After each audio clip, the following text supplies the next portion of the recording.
Amém, queridos? Quero saudar a todos aqueles que estão nos visitando pela primeira, pela segunda, pela terceira vez. Que o Senhor te abençoe, que você possa ser ricamente edificado nessa noite. E se você quiser, eu quero te convidar, né? No final do culto, eu quero te conhecer, trocar o meu telefone, o telefone do meu marido. Nos procure no final do culto. Às vezes é difícil chegarmos até você, mas eu quero levantar essa bandeira. Venham até nós, amém? Amados, queria pedir que vocês abrissem a palavra na Epístola aos Romanos, capítulo 15. Amém? Capítulo 15. Aleluia. Romanos 15, versículo 12. Glória a Deus. 15, 12 fala assim: também Isaías diz: haverá a raiz de Jessé, aquele que se levanta para governar os gentios. Nele os gentios esperarão.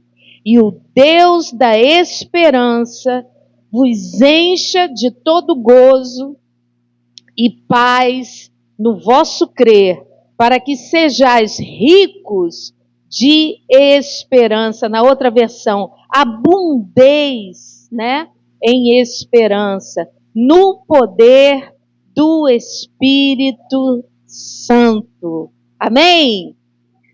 Queridos, nós estamos vivendo os dias maus, os dias que antecedem a volta do Senhor Jesus. Os dias trabalhosos que o apóstolo Paulo avisou ao seu discípulo Timóteo.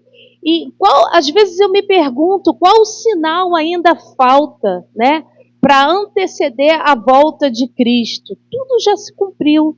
A gente assiste, né, cada dia é uma notícia. A gente já até se acostumou com essas calamidades, verdade ou não? Já não causa mais impacto. Tamanho é o volume das más notícias. A última agora, né, aqui bem perto, gente, a metros daqui, né, não sei quem acompanhou essa notícia no jornal dos filhos, né, que mantiveram o pai, né, morto dentro da própria casa, né, e meses, 6 meses dentro. Meu Deus, eu fiquei impactada. Meu Deus, onde é que a gente vai chegar? A gente vê essas coisas, isso traz um impacto no nosso coração. E quando eu olho para essa palavra e eu vejo assim, meu Deus, a gente precisa de esperança. Verdade ou não?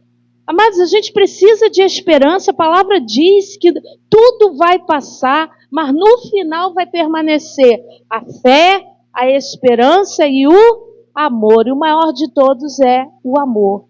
Mas, meditando nessa palavra antes de trazer para vocês, eu percebi a importância. Às vezes a gente dá uma importância muito grande à fé e ao amor, sobretudo porque Jesus falou, olha, quando vier o Filho do Homem, encontrará fé na terra, ou seja, a fé vai acabar, né? E mais adiante ele fala que o amor de muitos se esfriaria. E a esperança, a gente, né, meio que passa meio que batido. Mas eu entendo, né, analisando bem essa passagem aqui de Romanos, eu entendo que a esperança é o abridor de caminhos, se é que eu posso entender assim. A esperança vai na frente, junto ela puxa a fé, o amor. Mas se falta esperança, amados, como nós somos prejudicados. Está entendendo o que eu quero dizer? Quem está me acompanhando? Amém? Então, aqui ele fala que o próprio Deus, né, que nós precisaríamos esperar naquele que viria, né, que abençoaria os gentios. Nós somos a igreja gentílica, amém? Nós fomos abençoados em Cristo. Nós estamos esperando a volta do Senhor, amém?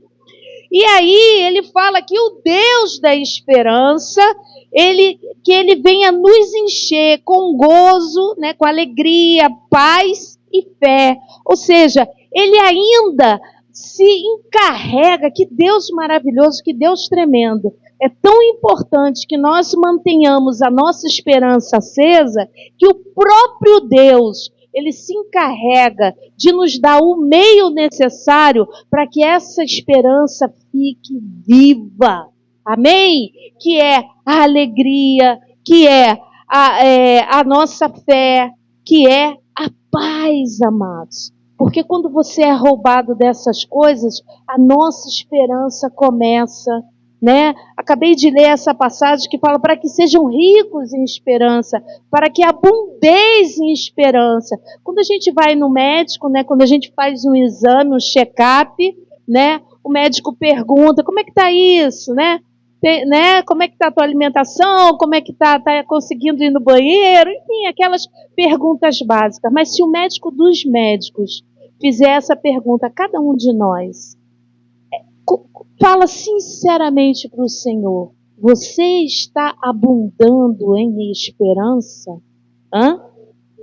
Você está rico ou você está pobre de esperança? E aí eu faço uma segunda pergunta, você tem para dar? Se você não tem para você, você tem para dar para quem está precisando? Como que vamos pregar o Evangelho, amados? Deus falou fortemente ao meu coração e isso começou quando a pastora pregou sobre, né, as virgens, né, a volta de Cristo, e ela fez uma confissão aqui. Ela disse que desde, né, quanto tempo de convertida, pastora? Muitos anos já no Evangelho, sempre ouviu falar da volta de Cristo, e ela mesmo já não estava mais esperando. Isso imediatamente acendeu um alarme. E o Alexandre veio também na mesma batida, e eu não quero fugir dessa sequência. Amém, amados? E aí, qual é a importância de nós mantermos a nossa esperança e nessa noite nos rendermos ao Senhor, reconhecemos, Senhor, eu preciso, é isso que está faltando na minha vida, e isso está trazendo uma crise tremenda e espiritual. Por quê? Qual é a importância, gente? Sem a esperança, nós ficamos tristes. Sem esperança, amados, nós caminhamos sem propósito, sem direção. Nós ficamos como um barco à deriva.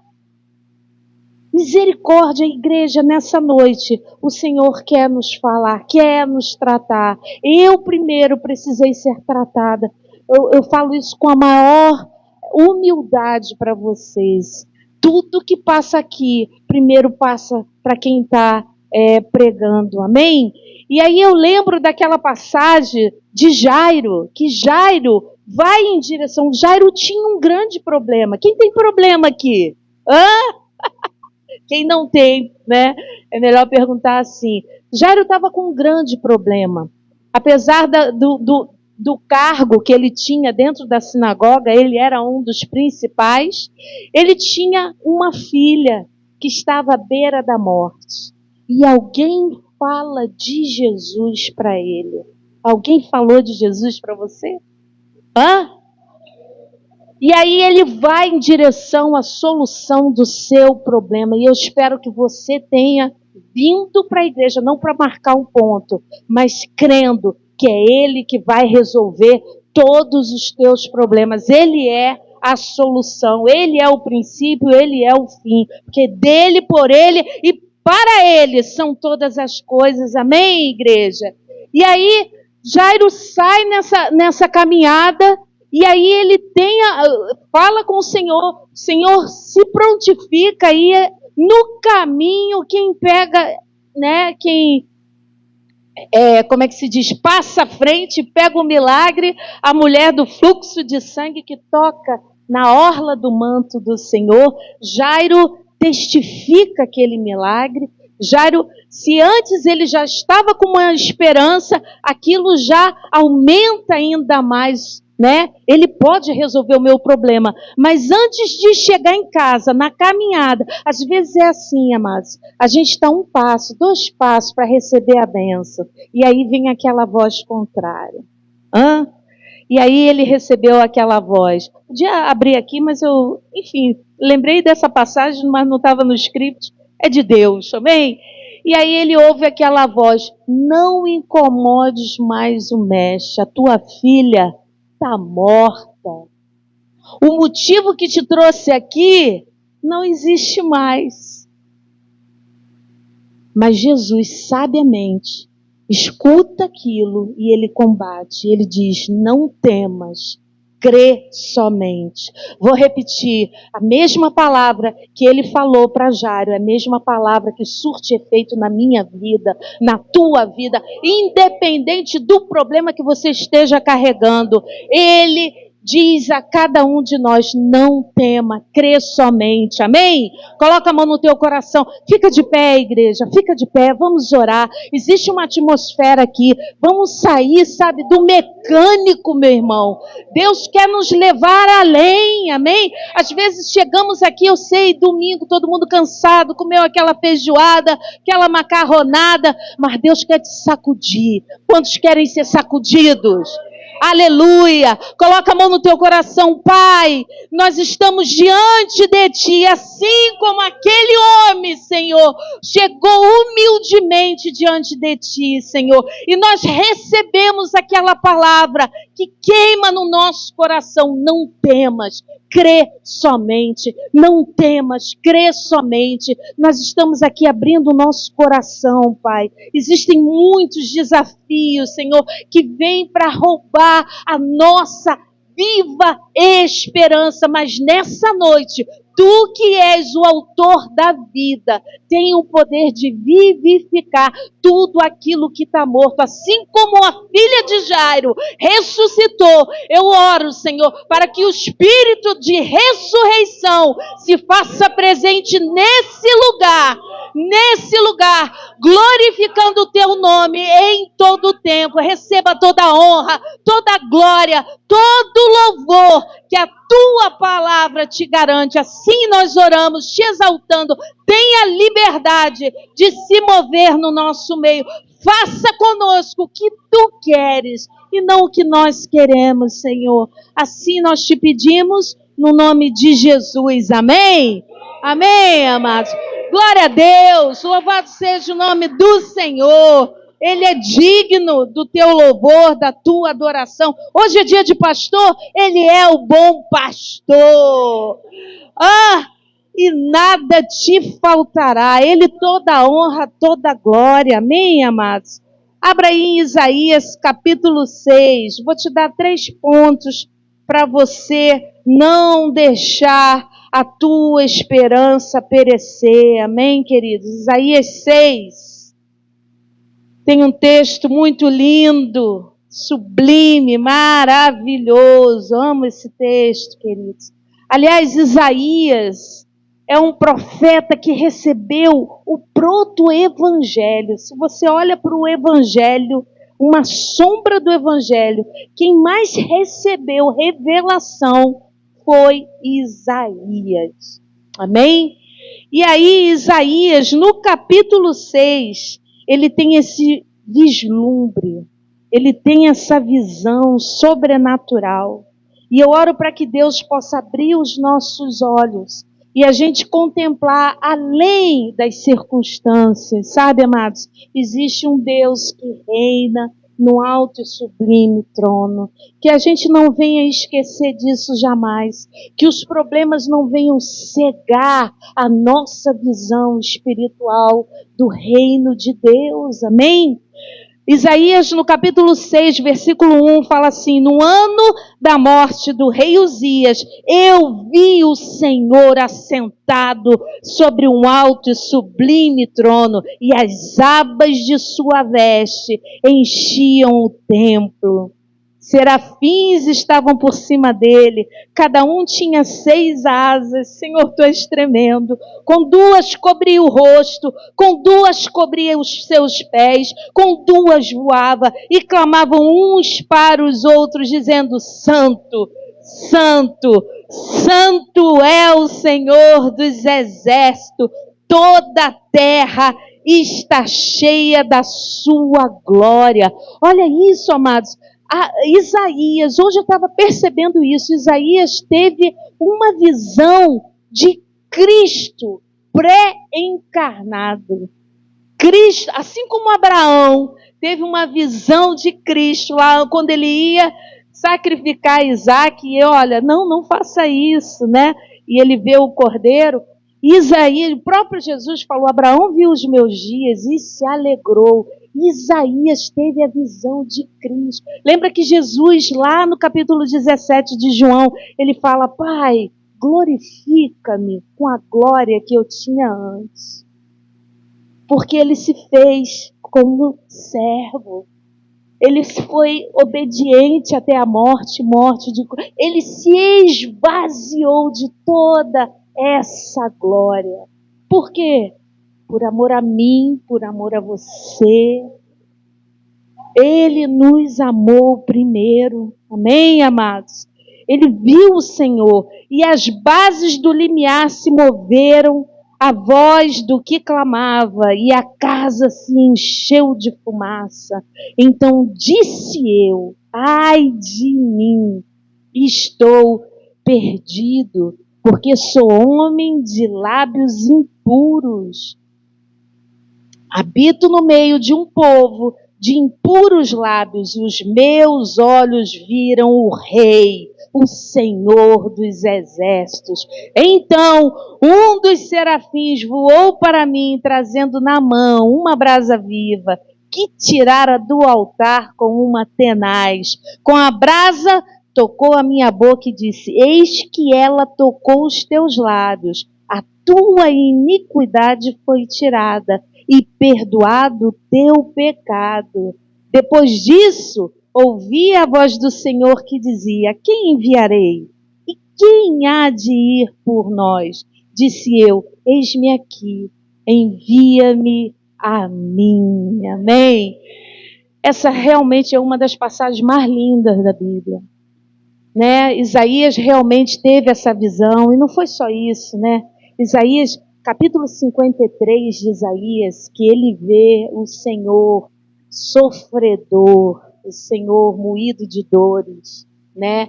Que sofreu, né? Fala ali da paixão de Cristo. Isaías 61, que fala sobre a restauração, o Evangelho, o Espírito de Deus está sobre mim e ele me ungiu e fala ali o que o Evangelho, o que o Evangelho se encarregaria de fazer, seria restauração, libertação. Então, amados, quando a gente olha para essa passagem aqui, do capítulo 6, né, eu queria te dizer, né, 2 coisas. Primeira coisa, né, a situação externa estava um caos total. Ele começa dizendo: olha, na morte do rei Uzias, você sabe o que é você passar uma transição? Acho que sabe, né? Um ano de transição política?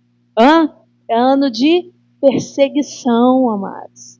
É ano que, né? E naquela época, eles perseguiam os antigos, né? Era possível, né, tentar ter uma usurpação do trono. Cadê o professor de história? Está lá. Mas é muito comum, então as coisas ficam muito agitadas. Então, isso foi marcante para Isaías, que foi um ano da morte do rei Uzias. Estava um caos, era um ano de incertezas. O que vai acontecer? Quem é que vai ficar no lugar? O que vai ser da minha vida, da minha família?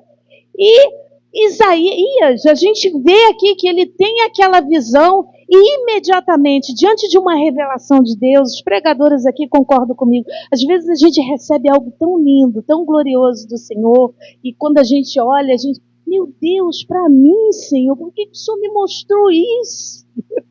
Por que o Senhor me deu esse sonho, me deu essa palavra, né? A gente pensa que o temor do Senhor vem sobre nós e tem que vir mesmo, e a gente se vê desse tamaninho. E o profeta estava vivendo ali exatamente essa mistura de emoção. Ele estava com problemas do lado de fora, como Paulo fala para os coríntios, combates de fora, né, quando ele foi para Macedônia, e temores por dentro, medos, né? E o problema que ele estava enfrentando, pessoal, ele tinha um problema de autocontrole.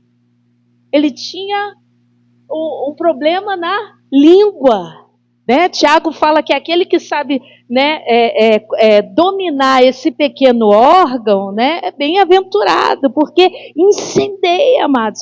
E ele fala, olha, eu sou um homem de lábios impuros e habito, e ainda fala da comunidade. Então ele tinha problemas pessoais. Mas essa passagem mostra algo tremendo para mim e para você, porque você pode ter esperança.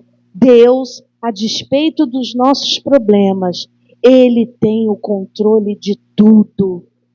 Ele tem o controle de tudo. O trono não está vazio, meu amado. Ele tem o controle de todas as coisas. Tudo estava ruim aqui, mas lá, naquela visão que ele viu, o trono, o Senhor estava sendo exaltado, a sua santidade, nada, absolutamente nada, estava manchando aquela paz. Amém? E isso traz para mim e para você, sabe por que a gente entra em várias crises? Porque nós queremos ter o controle. E até a gente entender que é Deus que tem o controle, até a gente nos render e entregar nas mãos dele, a gente fica nessa vidinha, a gente fica tentando controlar. Pais ficam tentando controlar seus filhos, maridos tentando controlar suas esposas. Entenda, na devida proporção, no decorrer da pregação eu vou falar. A gente fica tentando entrar no querer da pessoa. Amados, Deus nos fez com livre-arbítrio. Amém? Se Deus respeitou a nossa escolha, por que a gente não respeita as pessoas, né? E às vezes a gente quer manipular, a gente quer controlar, porque quando a gente faz isso, a gente está mostrando que a gente não confia em Deus. A gente não entregou de fato a nossa vida ao senhorio dele. E Deus estava mostrando para Isaías, está mostrando para mim e para você. Você não tem o controle de nada. Eu tenho o controle de tudo. Você não pode nem transformar um cabelo. Poxa, como eu queria um cabelo branco ou um cabelo preto. Né? Jesus fala isso, né? Seja a vossa palavra assim, sim, não, não. A gente não tem esse poder, mas a gente fica brincando de ser Deus, amado. E às vezes pastores, a gente vê, né, uma crise tremenda no evangelho, pastores manipulando, abuso espiritual, rolando à solta aí na internet, para quem, né? Por quê? As pessoas, amados, eu quero te dizer, claro que nós devemos fazer o nosso papel como pais, nós devemos educar os nossos filhos, né? Os princípios que estão contidos na palavra, Provérbios fala isso, né? Provérbios 22, ensina a criança, né? Para que ainda que seja velho, não venha se desviar. E você tem que confiar que você fez o teu papel. Marido, esposa, a gente tem que viver aquele lar que o Senhor nos ensinou lá em Efésios. O marido tem que amar a sua esposa como Cristo amou a igreja. E a esposa também precisa ser sábia. Amém, igreja? E aí a gente precisa entender isso e entregar a Deus todo o controle. E a despeito dessa limitação do profeta, ele tinha um probleminha de língua, falava demais e falava o que não devia, e palavras que de repente não eram adequadas para um profeta, amém? Que Deus usaria tremendamente aquele homem como usou. A maravilhosa graça encontra um caminho. a brasa viva vai lá e toca no lugar que precisava ser tocado. Quando a gente olha para a palavra e a gente vê lá em Zacarias, o sacerdote Josué, que se apresenta diante de Deus, e o anjo do Senhor vê, Zacarias 3, que as vestes do sacerdote estavam sujas. O sacerdote no Antigo Testamento representava um povo. Ele carregava ali, ele era intermediário, né, os pecados da nação. E ele estava com as vestes imundas, Satanás estava acusando. Mas a gente olha para a maravilhosa graça de Deus que proveu vestes novas para aquele que tinha sido um tição tirado do fogo. E aí a gente olha para nós como igreja. Jesus olhou para mim, para você, ele que tem os olhos como chamas de fogo, seus pés como um latão reluzente. Ele olhou para nós e ele nos amou primeiro. Nós que estávamos perdidos, né, nos nossos delitos e pecado, ele nos salvou, amém? Você pode glorificar a Deus por isso? A maravilhosa graça encontrou um caminho. Aponta para a pessoa que está do teu lado. Te achou, meu irmão. Você está aqui, a maravilhosa graça de Deus te encontrou. Não importa qual é o teu problema, não importa se é externo, se é interno. Isaías tinha um problema de língua, né? Eu não sei qual é o teu problema, mas eu quero te dizer que em Cristo você pode ser liberto, em Cristo você pode ser restaurado, em Cristo você pode viver, ser uma nova criatura, amém? Quantos concordam? Glória a Deus! E aí, abra aí na sua Bíblia, Jó 42. Aleluia! Sai daqui não, Jesus. Continue, tem muita coisa, Senhor. É o Senhor que convence. Eu não sou nada. João 42. Jó 42, perdão. Jó 42. Você concorda, amados, que Deus está além da compreensão humana? Está muito além.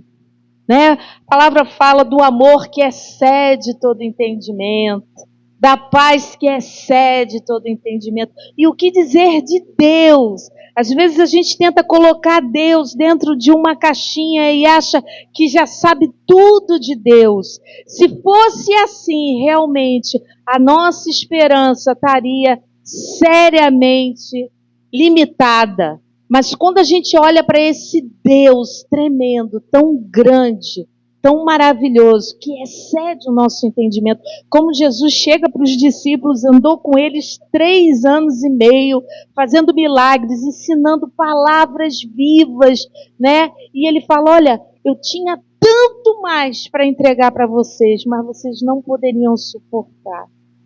Mas quando vier o Consolador, ele vos ensinará todas as coisas. Então havia uma limitação. Existe uma limitação em compreender o seu agir. Eu amo aquele louvor que nunca mais eu ouvi. A gente pode tocar mais, né? Aquele do não compreendo os teus caminhos, né? Mas te darei. Então, né? A gente não entende o agir de Deus. Ainda que a gente não entenda, ele continua sendo Deus. Amém? E aí, o que a gente faz? A gente tem que se esticar, a gente tem que buscar, conhecer e prosseguir em conhecer esse Deus. E no caminho ele se revela a cada um de nós. Mas nisso você vai precisar ter esperança. Porque às vezes a pastora falou 60 anos, às vezes você continua nessa procura, 10, 20...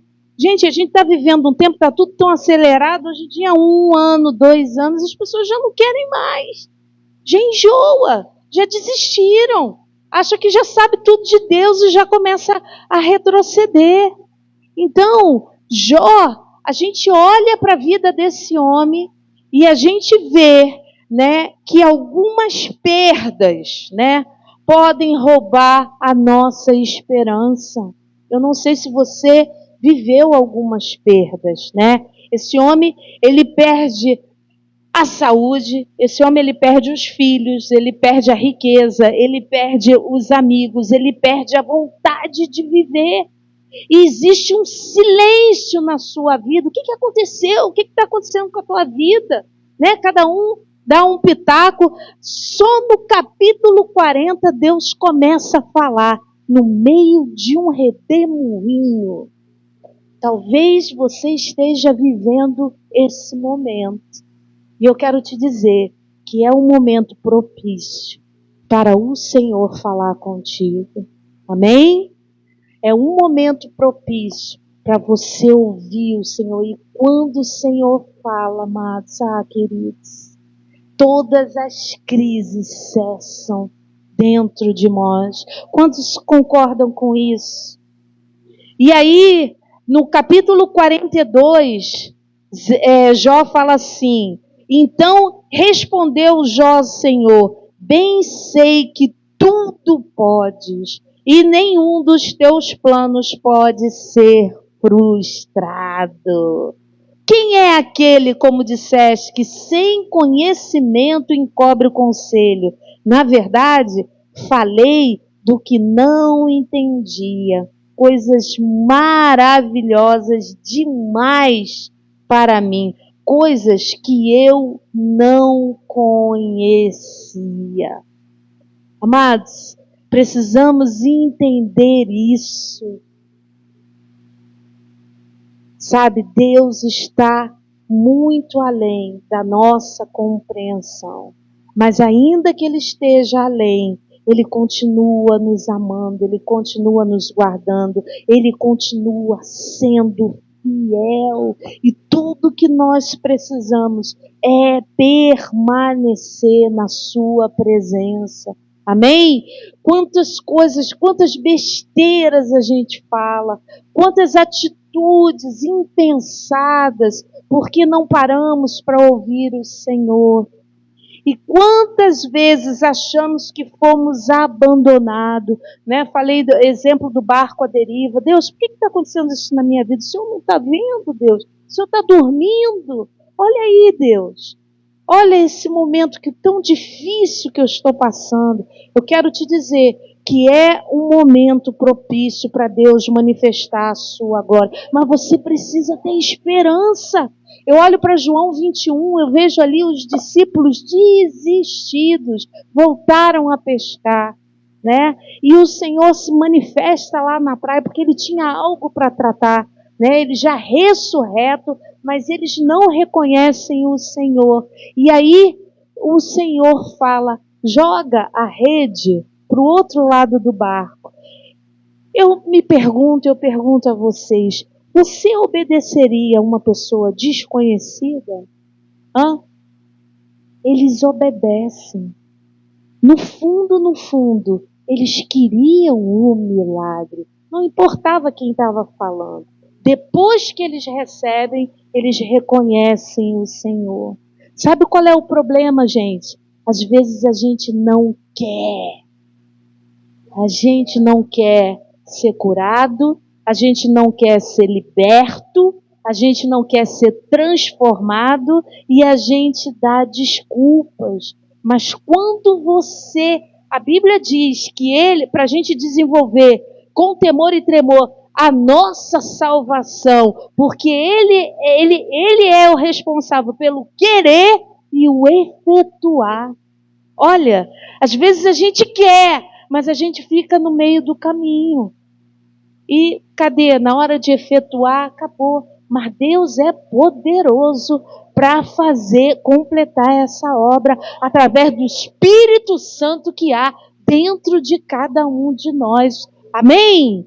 Não há desculpas, amados. Se Ele coloca o querer na tua vida, Ele vai te capacitar para realizar aquilo que Ele colocou, o anseio no teu coração. Não desiste. O que você tem que fazer? Continuar exercitando a tua esperança, amém? Simplesmente faça aquilo que vier à tua mão. A palavra diz, aquele que fica olhando para as nuvens, nunca semeará. Você sabe o caminho do vento, Eclesiastes 11 diz isso. Você sabe como os ossos são formados no ventre da grávida?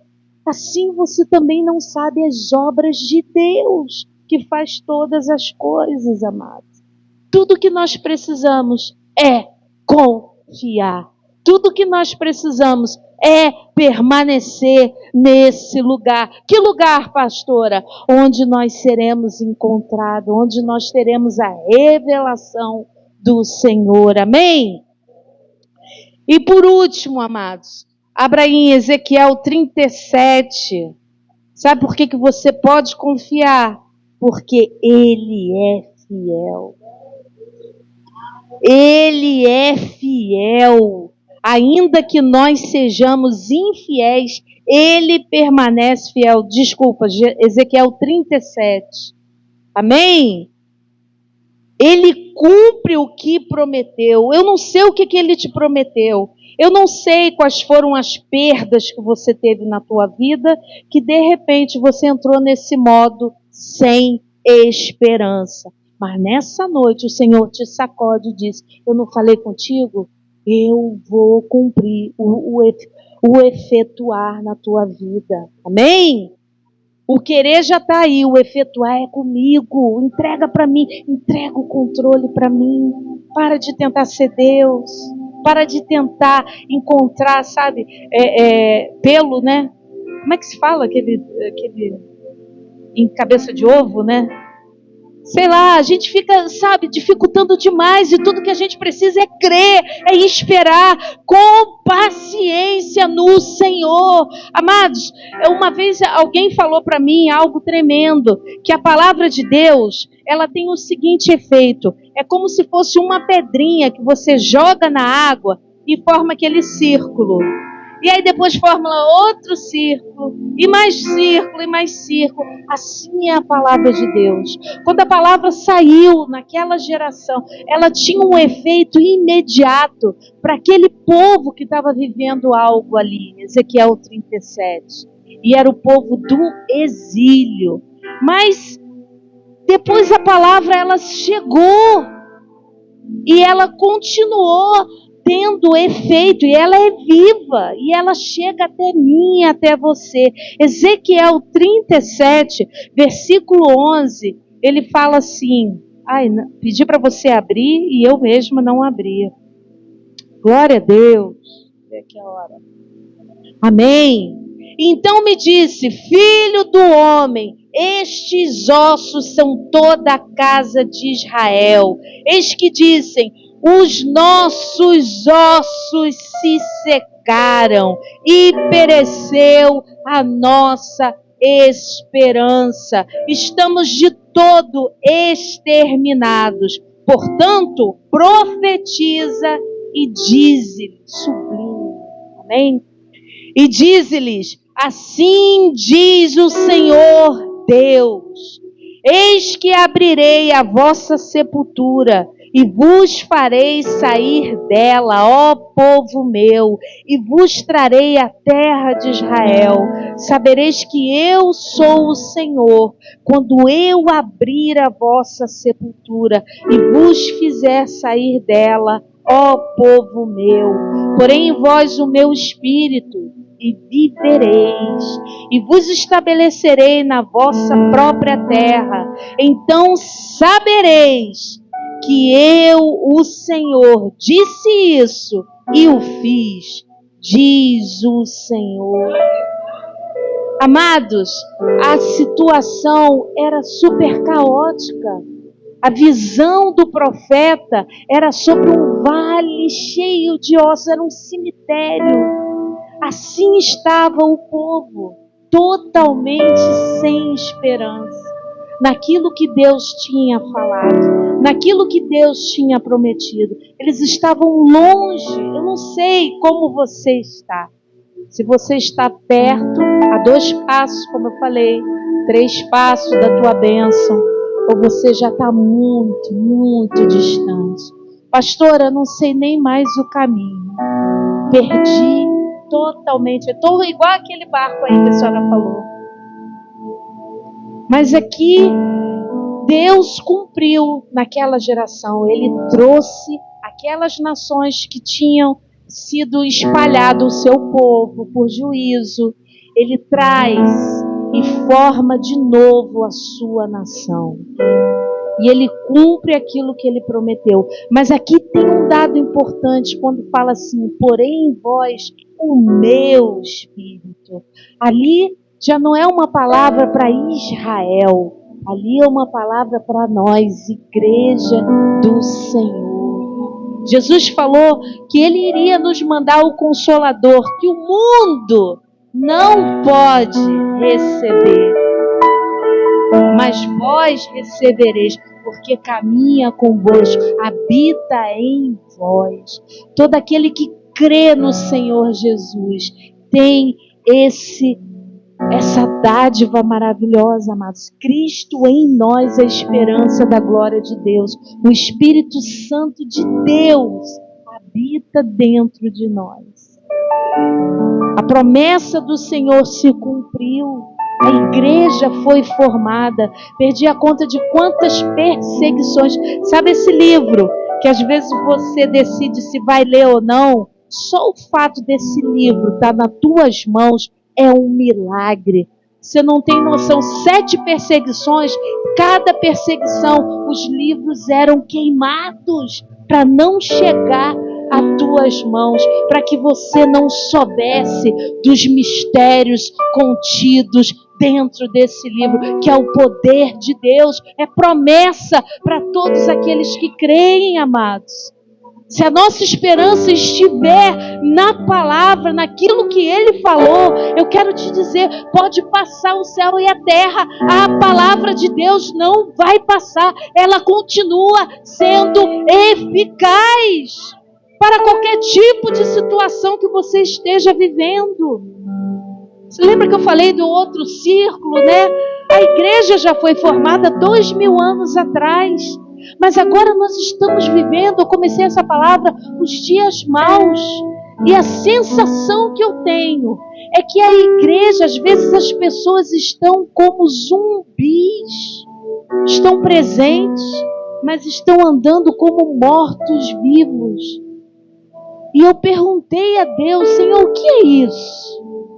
Sabe o que Deus me respondeu? Eles não têm esperança. É quase aquilo que o profeta Ezequiel prometeu, viu lá no Vale de Ossos Secos. A gente vem à igreja, a gente ouve palavra, a gente vai para a conferência, mas a gente não crê que Deus pode resolver aquele problema que a gente deixou lá no sofá da nossa casa. A gente sai, a gente brinca, a gente celebra, mas quando a gente chega dentro da nossa casa e a gente depara com o Vale de Ossos Secos, o que você faz, Ezequiel? Tu profetiza ao Vale de Ossos Secos? Está escrito, eu e a minha casa serviremos ao Senhor. Diabo, pega a tua trouxa e vai embora. A minha família é a descendência bendita do Senhor. Eu não desisto das promessas. Está escrito, crê no Senhor Jesus e será salvo tu e a tua casa. Diz a palavra do Senhor. Abre a tua boca, igreja. Mas a gente precisa de esperança para profetizar diante dos problemas, diante das lutas. Onde estão os teus olhos? Se os teus olhos estiverem no Senhor, meu irmão, vai sacudir, mas você não será abalado. Tudo aquilo que precisa ser abalado, Deus vai tirar, para que a tua confiança fique apenas nele, somente nele, totalmente nele. Ensinou teu filho o caminho que ele devia andar? Se ele hoje não está nos caminhos do Senhor, lembra para Deus a tua tua palavra. Ensina a criança. Deus, eu não vou me preocupar com o que está fazendo na internet. Eu não vou botar um espião para ver o que está botando no Instagram, no Facebook, lá naquela rede, sei lá, nem sei falar o nome, que pai e mãe não sabe. Mas o Senhor está vendo, teus olhos percorrem por toda a terra. E o Senhor me deu uma palavra. E essa palavra é âncora para minha alma, Senhor. Eu caminhei até aqui pela tua palavra e eu vou continuar até o fim na tua palavra, Deus. Eu espero em ti. Fica de pé, igreja, vamos adorar o único que é digno, aquele que é sublime, aquele que fez tudo por amor a mim e a você.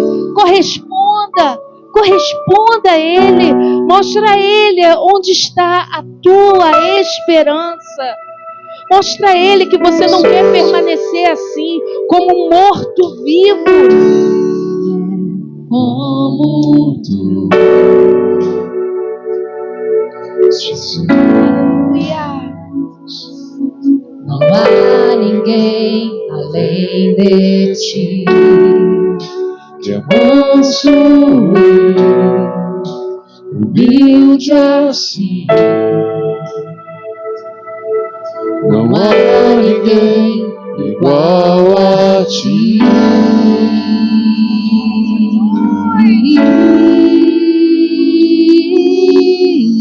Autor e consumador da nossa fé. Olha para Ele, igreja. Olha para a visão de Isaías. Ele está lá, Ele continua lá, no reino de glória.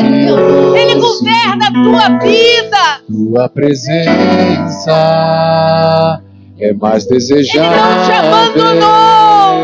Ele continua te amando. Melhor que a vida. É nesse redemoinho que Ele vem ao teu encontro. Não é um fantasma, é o Senhor vindo na tua direção. Não temas, não temas. Jesus, não há ninguém além de ti, que é manso e humilde assim. Não há ninguém igual a ti.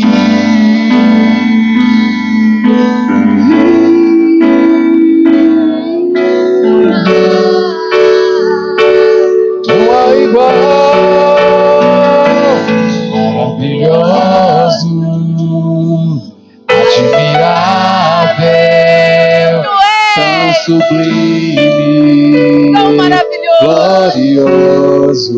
Oh, Jesus. Tua presença é mais desejável do que o ouro. Melhor que a vida é o teu amor maravilhoso, admirável, tão sublime, glorioso. Tua presença é mais desejável do que o ouro. Melhor que a vida é o teu amor. Sabe, em Lucas 24, Jesus ressurreto. Amados, tudo que foi escrito para o nosso ensino foi escrito. João falou isso, que não haveria livros que contivessem todas as coisas que Jesus fez. Mas o que foi escrito teve um propósito. E o Evangelho de João narra 2 discípulos no caminho de Emaús, estavam fazendo o caminho contrário, era para eles permanecerem em Jerusalém, mas Jerusalém era o lugar do confronto, era o lugar dos medos, os romanos estavam perseguindo, e eles estavam passando por uma frustração tremenda. Jesus se coloca ali diante deles e caminha 60 estágios, 11 quilômetros. O Senhor de toda a glória caminha com aqueles dois homens, um casal, que estavam desistindo do seu chamado. Desistindo.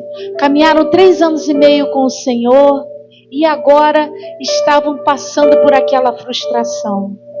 Amados, gostei tanto da oração e recebi como nós precisamos, pastores. Mas eu quero te dizer, a palavra diz que aquele que almeja o episcopado, grande coisa, né? Mas para nós chegarmos aqui, amados, são muitas frustrações. Você já se frustrou com o pastor? Você não tem noção de quantas frustrações a gente já teve com ovelhas. E aí? Você para ou você continua? Eles estavam voltando. Eles estavam fazendo o caminho de volta. Estavam voltando para suas vidas, para sua rotina. E Jesus caminha com eles. Porque Jesus está preocupado com aqueles que estão desanimados, com aqueles que estão tristes, com aqueles que estão decepcionados. Talvez você se encontre assim. E talvez esse é o motivo da tua desesperança. Mas como Jesus tratou com aqueles dois, eu quero te dizer que é a mesma fórmula que Ele pode tratar comigo e com você. Jesus só usou um método: a palavra. A palavra, amados, que está à tua disposição, que está ao teu alcance. Eu estava numa mesa, a gente estava conversando, porque eu quero te dizer o seguinte: se a gente olhar para nós, a gente para, queridos. A gente tem que olhar para o Senhor, porque quando você olha, a gente conversando, né, sobre algumas coisas do passado, algumas experiências, e a preocupação o evangelho, a sã doutrina, a gente tem que guardar. Amados, hoje em dia tem muito modismo, tem muitas novidades. E eu quero te dizer, entenda, né? Essa fórmula continua eficaz, amados. Hoje em dia tudo é transtorno. Hoje em dia tudo é problema. O psicólogo vai resolver. O psicólogo não tem poder de transformar você numa nova criatura. Se a psicologia ela for substituir o evangelho, as boas novas, amados, é hora de revermos algumas coisas. A gente quer o caminho fácil, onde a gente chega, um culto, e aí vão orar, e eu vou chorar, e vou continuar. Amados, nós precisamos nos arrepender. A fórmula não mudou. A fórmula não mudou. Para você viver um novo tempo na tua vida, você tem que olhar para você como Isaías olhou: eu sou pecador. Diante da glória, diante daquele que é santo, eu preciso viver uma mudança. E é isso que nós temos para oferecer para você. Não é fórmula mágica, entenda. É claro que a psicologia é maravilhosa. Ela te ajuda no autoconhecimento. A gente descobre alguns nós na nossa vida. Eu estava lembrando, né? Engraçado que a gente esquece de tanta coisa. E o que eu gostaria, né? E que todos gostariam de esquecer, está lá, né? Mas Deus pode ressignificar a tua história. As tuas marcas, as tuas mazelas podem servir para edificar muitos. E eu estava comentando numa mesa que eu cresci num lar de violência doméstica. Com 3 anos eu via meu pai batendo na minha mãe. Eu sei o que é um lar assim, desajustado. E eu ouvi as ameaças que ele fazia, que ia matar. Tinha um facão em cima da... né? E ele dizia... Sabe o que isso causou em mim? Eu não sei qual o nome desse transtorno, meu Deus, né?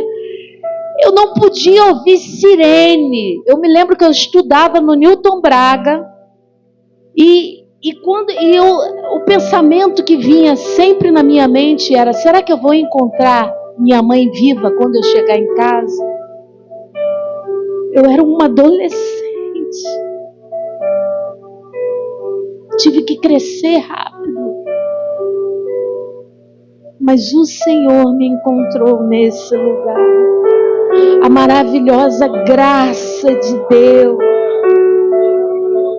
Eu quero te dizer que tem uma decisão para mim e para você. Você pode ficar olhando a vida toda para o teu passado e ficar com peninha de você. Oh, como eu sou coitadinha, olha o que fizeram comigo. Ou você pode viver uma mudança. E o caminho é o Evangelho, que restaura os contritos.